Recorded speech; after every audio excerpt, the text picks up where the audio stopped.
नमस्कार मेरे प्यारे दोस्तों।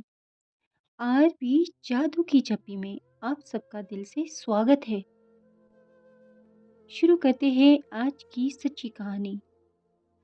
सूरज और पल्लवी 10 साल से रिश्ते में थे। साथ पढ़े, साथ जॉब की और 10 साल के लंबे इंतजार के बाद आखिर शादी हो गई। पल्लवी और सूरज प्यार से रहते थे। 10 साल का प्यार और समझदारी से दोनों एक दूसरे का साथ निभा रहे थे। तभी पल्लवी की पोस्टिंग उसी शहर के दूसरी ब्रांच में हो गई, क्योंकि कहा जाता है हस्बैंड वाइफ को एक साथ काम करने की अनुमति नहीं होती है। यही कंपनी के रूल्स पॉलिसी होती है। सब कुछ अच्छा चल रहा था, मगर कुछ दिन से सूरज काफी उदास और पल्लवी से दूर दूर रहने लग गया था। वह शाम को घर भी लेट आता था। तो कुछ दिन ऐसा ही चला तो एक दिन पल्लवी ने पूछा कि आखिर सूरज क्या बात है जो तुम इतना लेट आते हो। तो सूरज ने जवाब दिया कि बस कुछ नहीं, काम का प्रेशर है, बॉस कुछ ज़्यादा ही काम देते हैं। तो पल्लवी ने कहा, उन बॉस को तो मैं भी जानती हूँ, बट वो तो बहुत अच्छे इंसान है, अचानक उन्हें ऐसा क्या हो गया। 6 मंथ होने के बाद अब दोनों में लड़ाइयाँ होने लगी। एक दिन पल्लवी ने अपने बॉस को कॉल किया, कहा कि सूरज को क्या हुआ है। तब बॉस ने कहा, कुछ भी तो नहीं, यहाँ तो वो खुश रहता है। ऑफिस में एक नई लड़की आई है, उसके साथ काफ़ी ज़्यादा क्लोज है। तू एक बार उसे पूछ ले, मगर मेरा नाम मत बताना। तभी सूरज से पल्लवी ने पूछा, ऑफिस की वो न्यू लड़की कौन है सूरज। सूरज पहले तो चुप रहा, मगर बाद में पल्लवी के बार बार कहने पर सूरज अपना आपा खो दिया और उसे एक थप्पड़ मार दिया।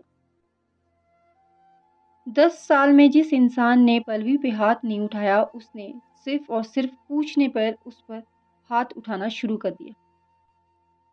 वो गुस्से से चिल्लाया और बोला कि तुम मुझ पर शक कर रही हो, जानना चाहती हो तो सुनो। वो ऑफिस की लड़की को कॉल किया और उस लड़की ने सुना फोन। हेलो चारू, बताओ तुम मेरी क्या लगती हो। उधर से आवाज आई, सर मैं आपको अपना बड़ा भाई मानती हूँ।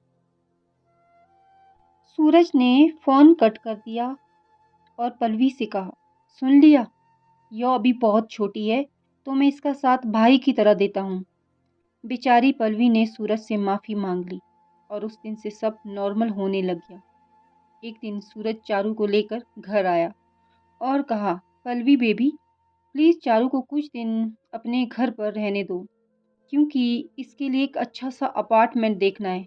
मैं इसे अपनी बहन समझता हूँ, तो ये मेरी जिम्मेवारी है और इसके माता पिता भी नहीं हैं। पल्लवी मान गई, उस दिन से साथ रहने लगे। अब काफ़ी टाइम हो चुका था, वह जाने का नाम नहीं ले रही थी। तो पल्लवी को शक होने लग गया, मेरे साथ ये इंसान अच्छे से बात तक नहीं करता और इसके साथ हंसता है, खेलता है, बातें करता है और जो भी बात पूछनी हो इससे पूछता है। तभी पल्लवी ने चारू से कहा, सुनो चारू, मैं कहीं जा रही हूँ, मैं कल सुबह आऊँगी, तो अपने भाई का ख्याल रखना। तो चारू ने कहा, ठीक है भाभी, मैं भाई का ख्याल रखूंगी। पल्लवी कहीं नहीं गई, पूरा दिन अपने पड़ोसी के घर पर रही और शाम के टाइम दोनों बाहर आए। सूरज और वो लड़की चारू हाथ में हाथ लिए। पल्लवी और सब देख रही थी। जैसे ही वो बाहर आई तो उसने घर की पिछली खिड़की खुली रखी थी ताकि वो वहां से अंदर जा सके। वो अंदर गई और बेड के नीचे छिपी रही। वो दोनों आए और बैठकर साथ ड्रिंक करने लगे और पल्लवी उनकी सारी बातें हिम्मत के साथ सुनती रही और पीने के बाद दोनों फिजिकली हो गए। यह भी पल्लवी सुनती रही।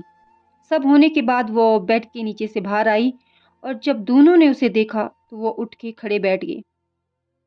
पल्लवी ने उन दोनों से कुछ नहीं कहा। चुप करके वो अपना सारा सामान पैक करने में लग गई और सूरज सॉरी सॉरी बोलता रहा, मगर पल्लवी खामोश थी। उसने कुछ भी रिएक्ट नहीं किया। बस वो सब उसके दिमाग और फोन में रिकॉर्ड हो चुका था और कुछ फोटोज भी। उसने जल्दी से टैक्सी को कॉल किया। जितना सामान उसका था उसने कोशिश की कि सारा पैक कर सकूं और वो वहाँ से चली गई, चुपचाप बिना कुछ बोले। उसने अपनों को, अपने माँ-पापा को सब बताया। 11 साल का रिश्ता पल भर के लिए बिखर गया। आखिर कैसे कोई इतना बुरा हो सकता है? आखिर कोई ऐसा कैसे कर सकता है?